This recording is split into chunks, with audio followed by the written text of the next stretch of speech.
Alrighty folks, welcome. It's Aiden here at Stardust Gamers. I want to thank you guys for joining me today as we play Magic the Gathering Arena. You can find this game over on wizardsofthecoast.com. Be sure to check that out. It's a free-to-play game in which you battle it out with cards. Played this game off and on as a kid. Magic the Gathering itself, I played off and on as a kid over the course of the years, all the way since, I want to say back in grade school. So it's definitely had a small special place in my heart over the years, collected cards and whatnot.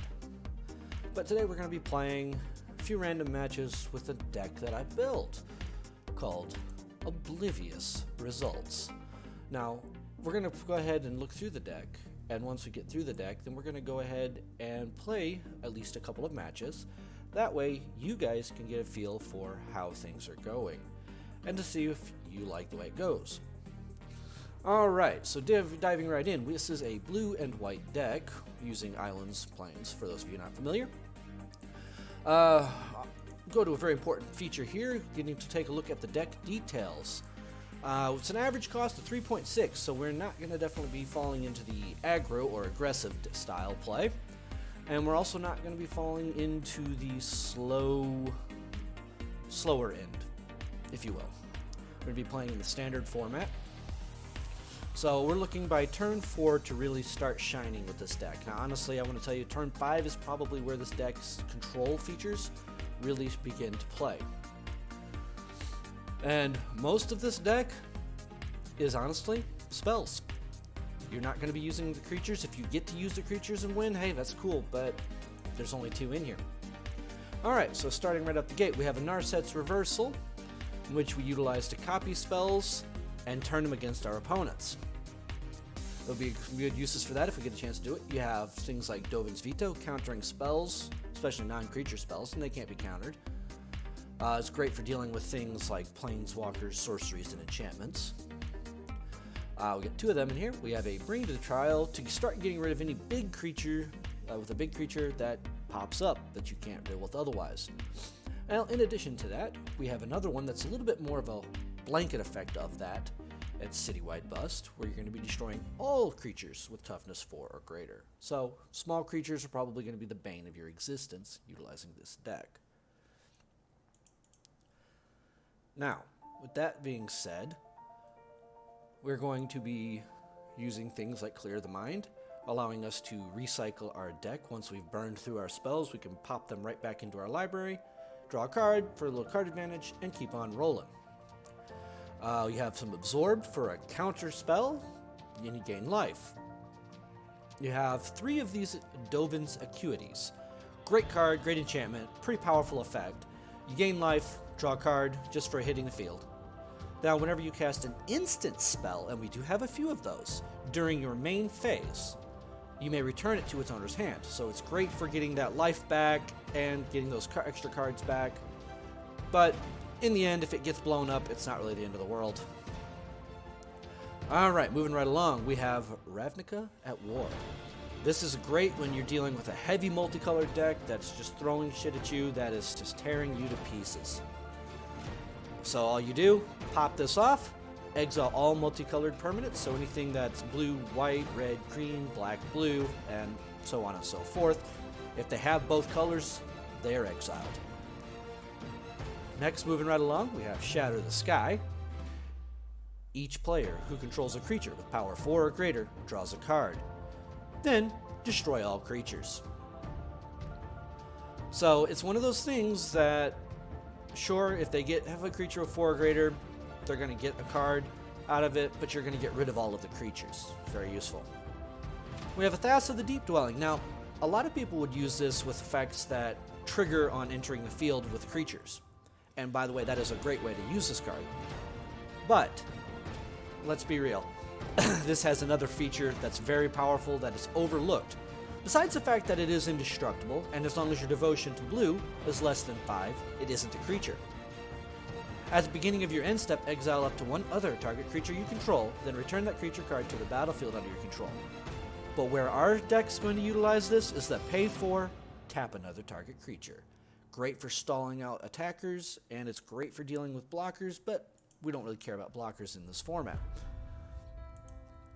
So, we are going to be bouncing right on in to Elspeth Conquers Death. Now, this is probably one of your most important spells in this game to be using, because you can exile target permanent and opponent controls with converted mana cost 3 or greater. That's the first turn when you play it that it triggers. Now, the following turn, at the beginning of after your draw step, so basically it's at your upkeep, but it's after you draw your card, this effect triggers. Non-creature spells your opponents cast cost 2 more to cast until your next turn. It is great for stalling out decks that utilize higher or even mid-range spells by making them cost just a little bit more. And then the third one, return target creature or planeswalker card from your graveyard to the battlefield, put a +1/+1 counter on, or a loyalty counter on it.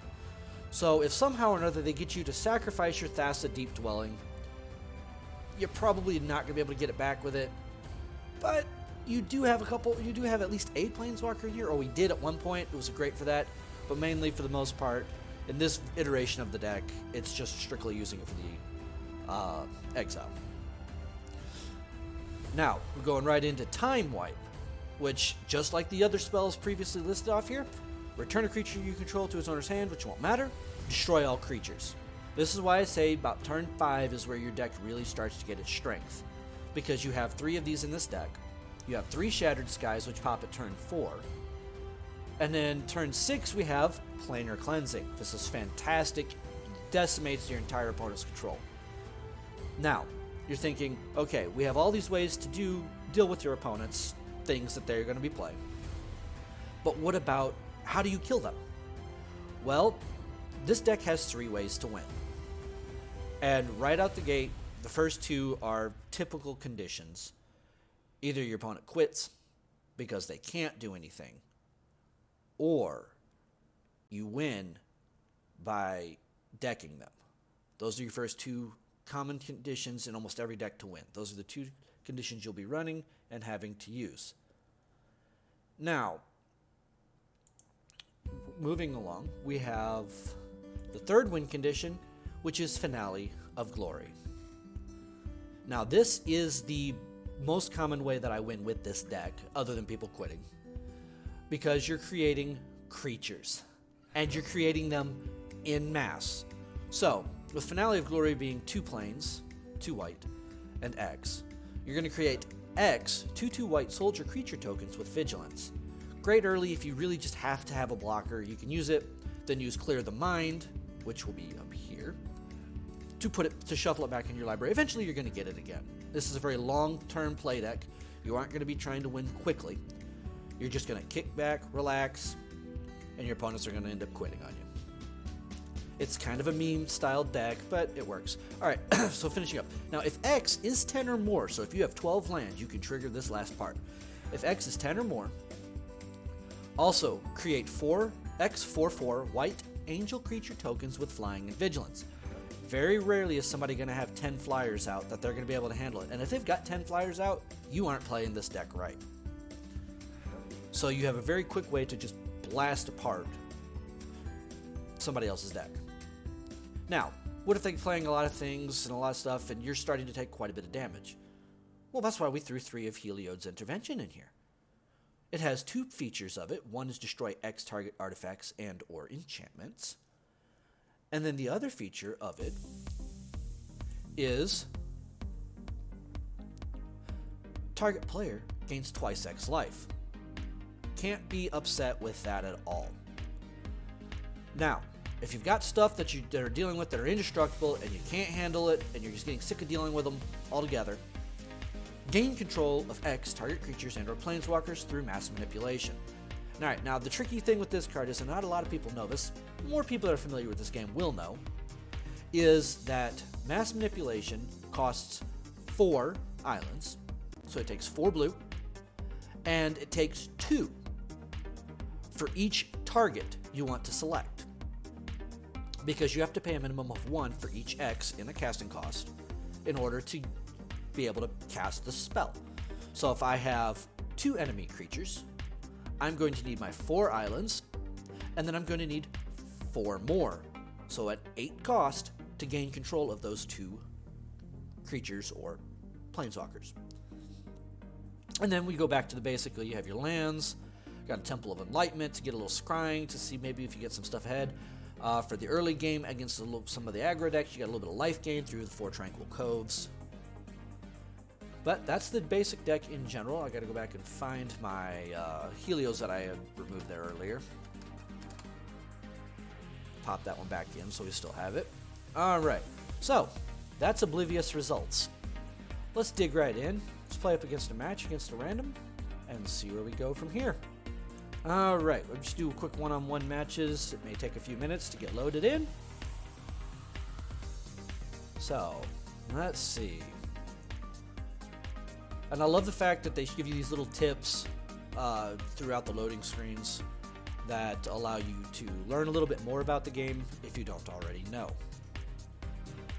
I don't know about you guys, but this music's starting to blast in my ears a little bit. We're going to go ahead and pull this off. Maybe find something a little less hassle. A little less loud. Alright, that's fine. Alright, so starting out, our opening hand, let's see what we got here. We got 2 planes. Finale of Glory, 2 Helios, Ravnica, and a Clear the Mind. Now, we'll keep it. This is probably not the best opening hand to be playing with. So we're thinking we're probably up against a red and blue. We're not going to be playing early.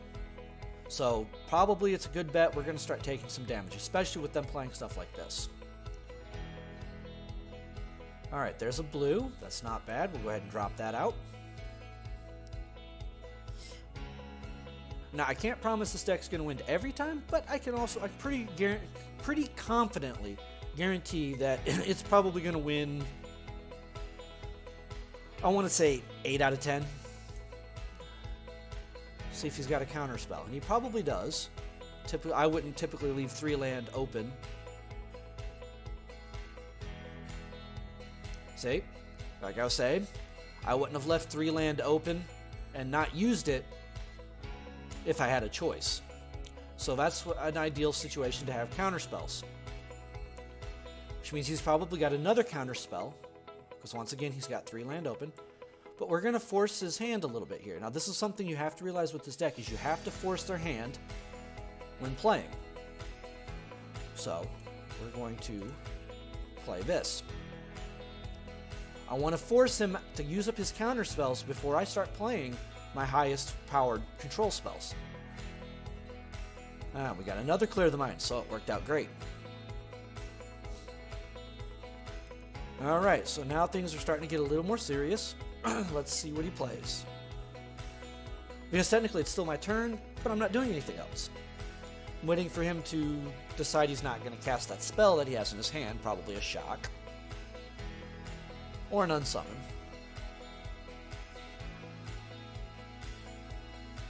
With that Brineborn Cutthroat being out, it tells me that I'm probably going to be dealing with a heavy counterspell deck, which is a struggle this deck will face. But it's not the end of the world. So we're going to force his hand again by popping this off. If he lets it through, that's 4 life gained. That's 1 more attack. Let's see if he goes ahead and uses his counterspell. You don't play Brineborn Cutthroats unless you have counterspells. Not intelligently. But, that's fine. Yep. There comes the Shock that I figured he had in his hand. Alright, 6 damage. Now we bought ourselves 1 more turn with the Helios. He still hasn't gotten where we want. He still has a counterspell. Now, we're going to do another one of these, paying 3. He isn't going to kill us this turn. Next turn, he could kill us. Yep, there goes the counterspell. This upcoming turn, he potentially could kill us. And if he does, so be it. If not, Citywide Bust will happen. Let's see. Does he have something to power up one of his creatures? He probably does. There it is. And that's it for the first round. See, not every time does it win, but it's okay. It's a single matchup. It's a fun deck. And it's not likely that you're going to match up against that same person with that same deck again. And if you do, you do. If you don't, you don't. We'll play one more match real quick here, and then I'll go ahead and let you guys go for the time being. Be sure to drop in and check us out on the next video. I'm going to try to be releasing a video every other day, if not every day, if I can help it. We'll just see what happens. So, one more match. Again, Oblivious results. I'd like to definitely see a win out of this deck, considering I did tell you guys you can probably win about 8 out of 10. I personally feel like it can be a little bit higher. It just depends on what you're matching up against. I can already tell you we're playing against a companion deck with that right there. Up at the top left shows me that they have Kahira, the Orphan Guard, which means this is going to be a low-costing deck. This may be another deck that this one doesn't particularly match up against. Go figure. I go to show off a deck, and it don't match up versus the things that we're playing against. Not a surprise. All right, we're going to go ahead and pull the Mass Manipulation out. We don't really need that. Nope, this is the other one. That's the white and green one. Okay, Orphan Guard's white and green. That's not a big deal. We probably have a much stronger chance to win on this one. All right, let's get into it.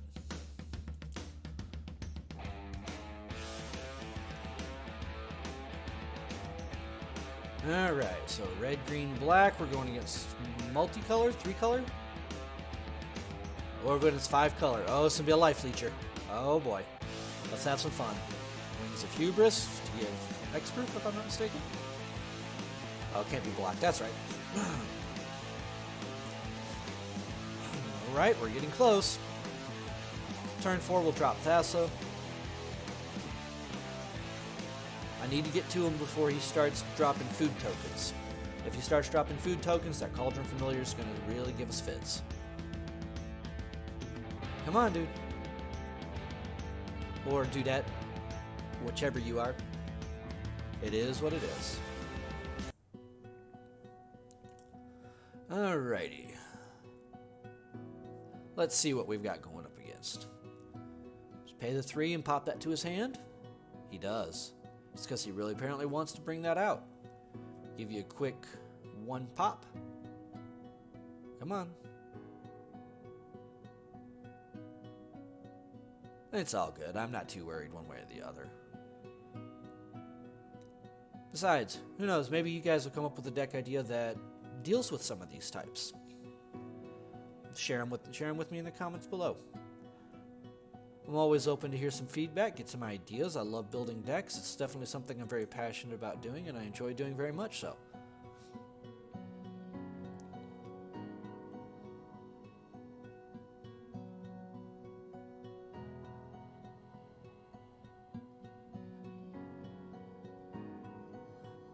I have a feeling this match is probably going to take a little longer than we were anticipating. Somebody who looks like they're reading everything, they're looking at everything, and then I recommend that for new players, especially. Look at everything. I mean, you do have a timer limit to keep you from sitting there and just stalling completely. But I definitely recommend you look at things, you check out things, and you try to make sure that you get a good feel for what your deck is going to be able to do. Now, I can already tell you right now, I'm going to be in trouble. That Witch's Oven, Cauldron Familiar, very big hassle. Tap that, do the damage, then you tap the Witch's Oven, sacrifice him to create a food token, turn around, sacrifice the food token to bring the Cauldron Familiar back. And that is probably one of the most, personal opinion, gimmicky plays. See, now I can actually shut that down for a moment. Because now he has to get another creature out to trigger Witch's Oven to get the food token outside of another spell in order to bring the Cauldron Familiar back. He's looking at it, seeing what I just played. He's trying to figure out what type of deck this is. And that's smart. So somebody who's played a little bit. They have an idea. So now he's going to play this. Now he might go Witch's Oven with this to just pop the Cauldron Familiar back to get it back. But he didn't. Now Witch's Oven costs 1. Elspeth Conquers Death can't be used for this situation. Unless I want to force him to use Witch's Oven on it. But the Hubris costs 2, so again, not something viable. Play Time Wipe. Force him to use his Witch's Oven on his creature. He didn't. So this guy doesn't know as well, because he could have used Witch's Oven, got the food token out of it, because that's an ability that can be used in response. Now he's playing a second Witch's Oven. I personally would have thought that you would use Witch's Oven, sacrifice this, get the food token, pop the Cauldron Familiar back out, and then you're back on a systematic roll. That may have been his downfall in this match. Not a guarantee, but not looking good for him. Now I'm going to hold on to this for sure, because we may need this. Dovin's Veto to counter a spell. We might very well need this. Now what I'm going to go ahead and do, since I know what his deck's probably going to try and do, if that's his win condition, is to use the Witch's Oven Cauldron Familiar tactic, I'm going to give him something to play with. Now, normally I wouldn't suggest using Finale of Glory early unless you need it. And this type of match looks like I'm probably going to want those creatures early. I can then in turn play Clear the Mind. As long as he doesn't exile Finale of Glory, I can Clear the Mind and then just reset it back into my deck. So at some point I'll draw it again and won't be so bad.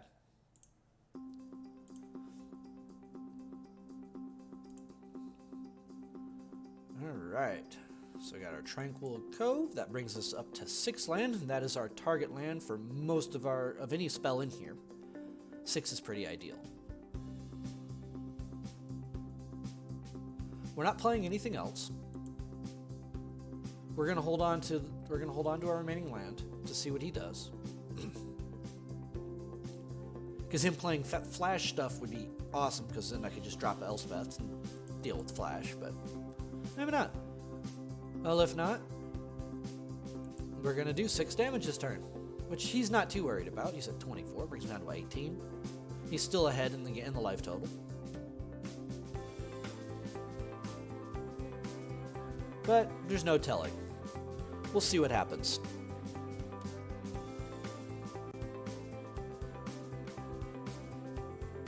Alright, I've got nothing else I'm playing this turn. Submit 0, because I don't want to be popping those tokens back.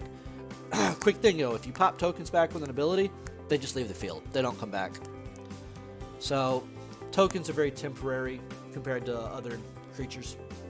So, be advised on that. Something I definitely recommend you watch for.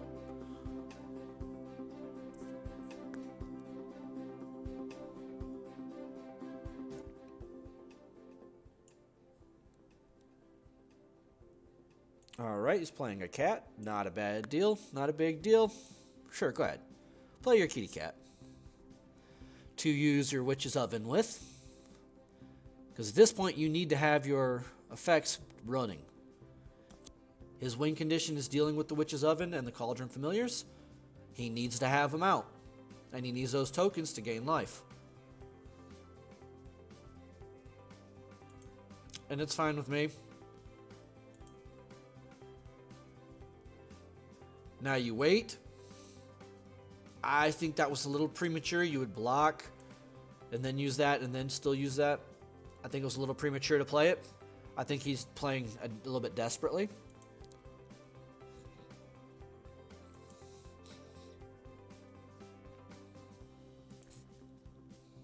But that's okay. Alright, fun. Alright, so we've got this. We're going to go ahead and we're just going to pour on the pressure bit. And since he won't be blocking with his Cauldron Familiar,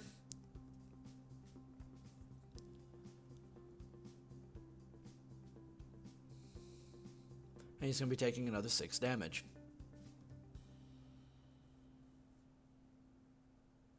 And submit 0.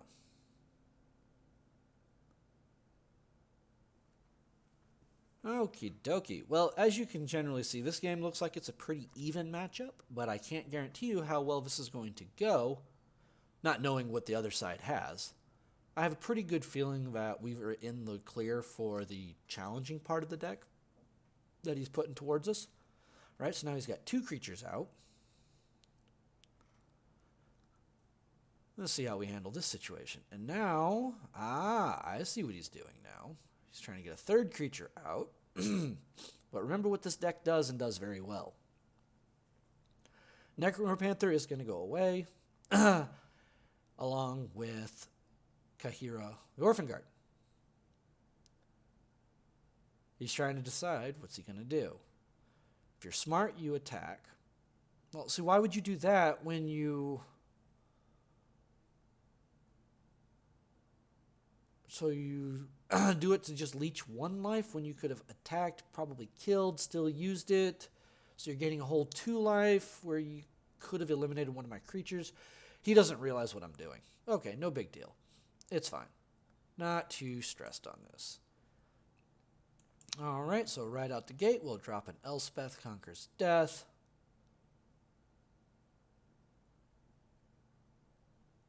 In which we're going to knock out Kahira, the Orphan Guard, because that's the one powering up his other creatures. And see, he did this not realizing he wasn't getting any benefit out of it from the Witch's Ovens. So he knows his deck, but he doesn't know it as well as he'd like to think he does. Or she does. It's whatever. We're not arguing semantics here. That's not what we're here for. Now, we're just flat out exiling that creature. He's done with that creature.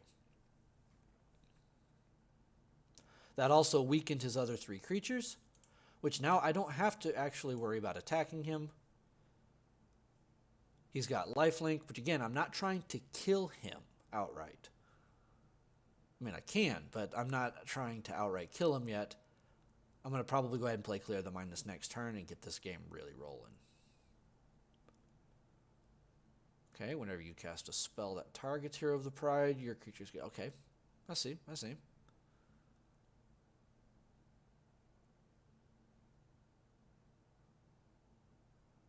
Interesting. Yeah, see, things like that go away. And since you can't counter that counter spell, you aren't going to get your spear out. Things like that are why you hold on to counter spells. You do not want that out. I'd rather deal with that. All I need now is a planar cleansing, and we're setting this up to where he can't do shit. Alright, so he gives it flying. Alright, a special him. Cauldron Familiar. Sacrifice that to bring Cauldron Familiar back out, because that made a whole lot of sense.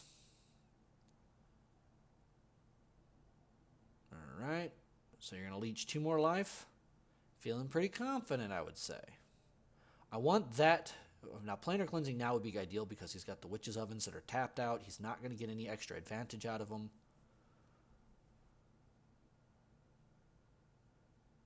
Alright, we're down to 8. Now we drew another Dovin's Veto. That was probably not the card I was hoping. That really honestly wasn't the card I was hoping for. Yeah, I might as well play this since I can still tap his flyer. There's the time wipe. We just have to go through one more turn. And he's not killing me this turn, regardless of what he does. Not that I can foresee. 6. I'm going to tap his Necropanther. So he's not going to get to do 3 more damage. Next turn, I play Time Wipe, blow up all of his creatures. So he's going to leech 2 life there. All right, so he's going in, he's trying to go in for the kill. And he realizes what he's about to do.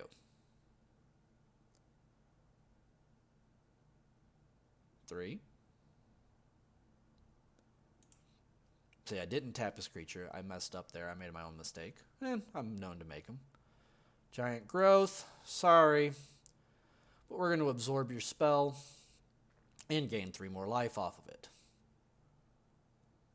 Sorry, you're not gonna win in a cheesy way like that. Alright, so you're gonna leech 1 life, do it again, leech a 2nd life. He's thinking he's got this in the bag, eh? And since he's going ahead and doing it, we're going to time wipe him, because he won't be able to bring his Cauldron Familiar back quickly enough to win. Now let's see, is he one of those guys that's going to claim, oh, good game, and thinking he's won? We already know what we're doing. Time wipe.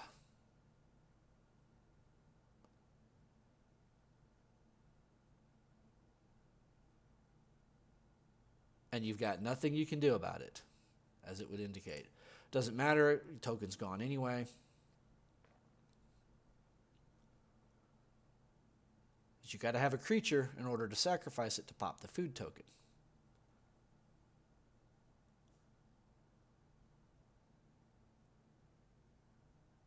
Yeah, nope. Not happening. Not giving you any extra free anything. And now's where we start turning the game around.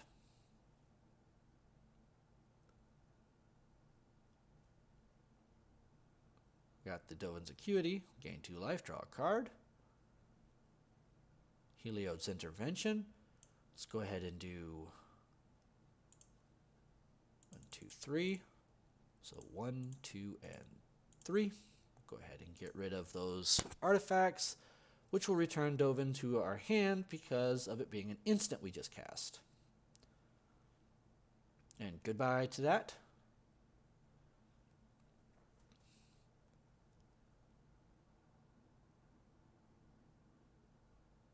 And now we'll play Dovin's Acuity again. See, it took a few minutes, took a little bit, but now we are clearly back in the driver's seat of where we want to be. Doesn't have enough land to one-shot us with things like Electro Dominance.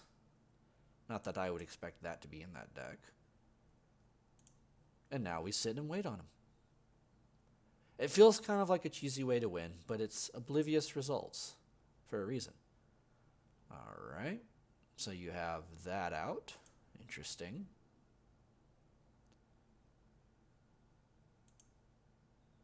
Now, might as well waste it. We're going to blow up our Dovins as well as his creature. See, what does he choose to exile?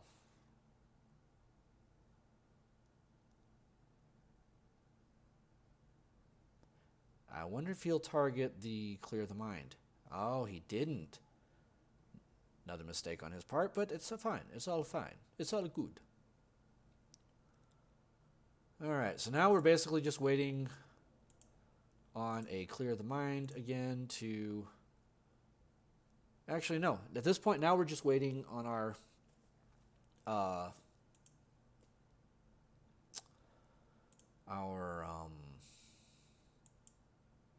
Finale of Glory to win.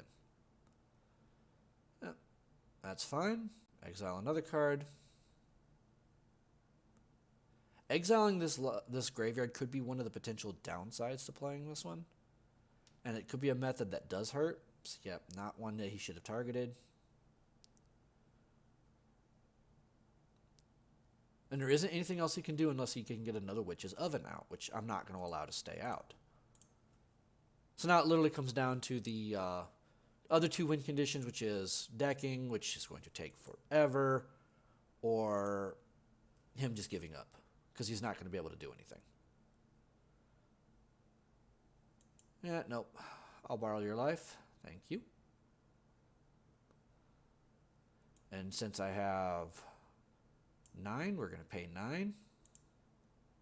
5, 6, 7, 8, 9. Target myself. So we can gain 18 life.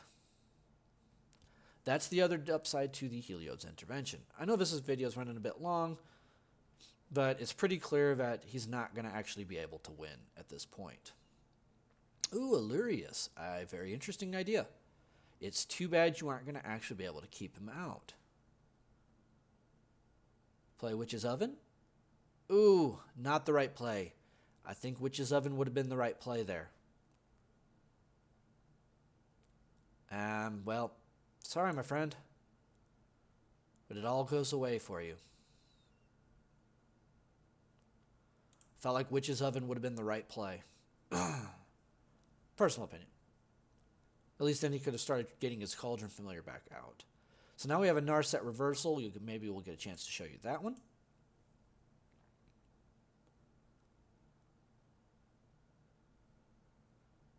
As you can see, this game is a lot of hurry up and wait.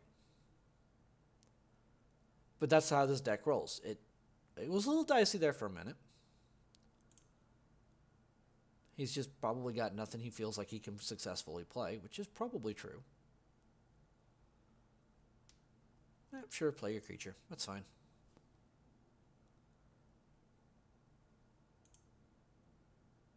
It doesn't really matter. One creature is pretty easy to deal with. Alrighty, here we are. So we have 6, 9, 10, 11. I need one more land. One more land and it's game over. So what we're going to do is, since I only need one more land, pay for 1. So as you can see, that's 4, 5, 6. I'll just borrow his creature, since I don't particularly want to deal with his creature.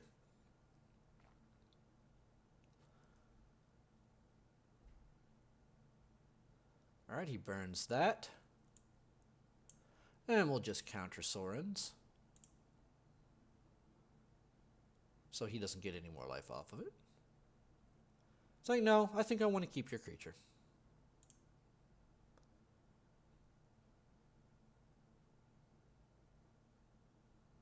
But yeah, I feel like this is definitely where now we are just waiting on one land. One land, Finale of Glory, game over. And we'll go ahead and attack him for 1. It's not like it really makes that big a difference. And no, I'm not going to sit here and just one-tap him to death. Believe me, you guys aren't here for that. Don't want to see it.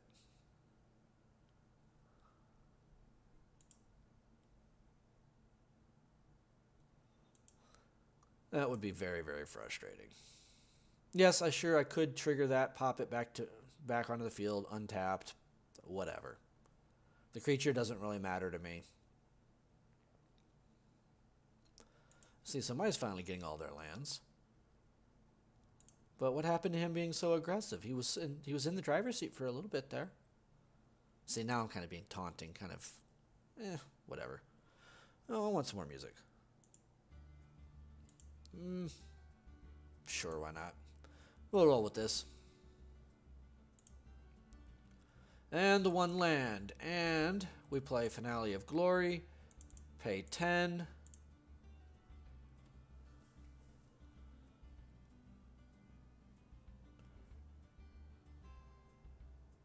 And there it is, guys. That's our win condition.